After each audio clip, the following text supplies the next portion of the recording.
I think we could agree that feeling stiff, sore and achy sucks. It's not very nice. Sadly, most people will try to relieve that by spending some time resting, lying down on a sofa, slouching in a chair, and it just simply compounds the problem matter. To improve our posture and feeling better and relieving some aches and pains, we should spend more time on the floor. It's how we are designed to rest. And it's a great way to revitalize proper posture. So let's look at 5 different sitting techniques on the floor. Don't discount the value of sitting on the floor. There's a lot of value of getting down here to begin with before getting back up, but spending time down here. We'll look at 5 different positions, and then maybe how do you put those together into a nice little fun practice. First of all, anytime we're sitting on the floor, we're trying to maintain a good balanced center of gravity. We might need some support with our hands behind us, we'll look at that, but we're not slouching into the posture. We're trying to keep ourselves centered so we feel nicely balanced. The shoulders are roughly above the belly button, above the hips, or just forward of the hips a little bit. You'll find that center of gravity.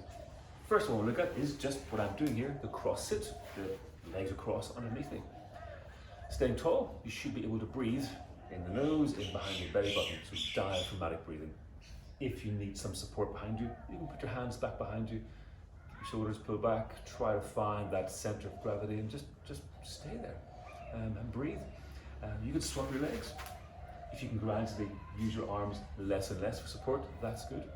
If you need to get your backside off the floor, you could sit on a thick telephone book or a cushion or a foam pad if you have one of those. If you practice yoga and Pilates. Sorry, noise at the front here, being distracted. That is the cross sit. Next, we'll look at the bench sit. Very common posture you'll see people using when they're sitting on the floor. Again, you're maintaining your center of gravity, not overly slouching or leaning forward or back. Use the hands if you need to, hold the shins, hold the thighs, and spend time there, just resting there. Simple. One of my favorites is the side bent sit. I'm just resting my knees to the side. Quite a common posture.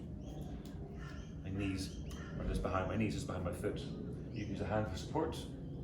Be centered, you can play around. In all these positions, you should be able to look around and above you. Simple. Back to the half sit and then sit. Okay, let's look at the long sit. The long sit, my legs are out in front. Still maintaining that center of gravity with the chest over the belly button area. Use the hands if you need to.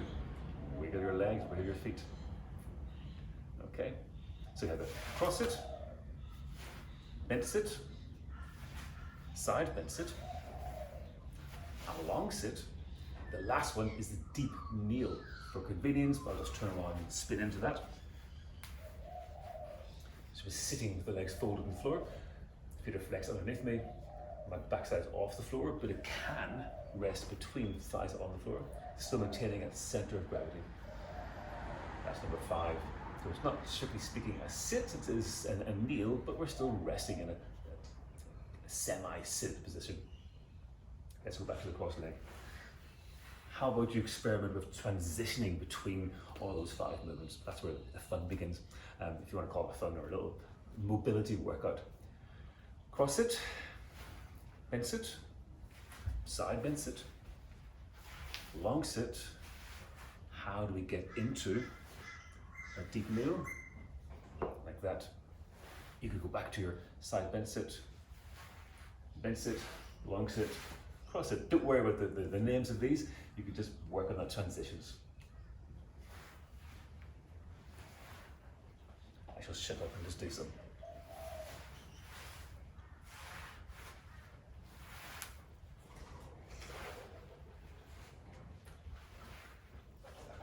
Deep kneel, side bent sit, long sit, cross sit. Great fun. You need a soft-ish kind of floor to move around, but it's worth spending time getting the floor, getting those hips and those ankles moving around, and letting your torso navigate above that posture. Give it a go. Want any feedback? Record yourself, stick it up, and we'll have a look at it. It can be quite fun. The hips will feel good. The progression to this will be playing with getting off the floor from those postures. Some are more natural. Definitely a nice way to transition these mobility movements into more strength. So the get ups are the next sequence I shall be looking at. Thanks for watching. Any feedback, just get back in contact with me.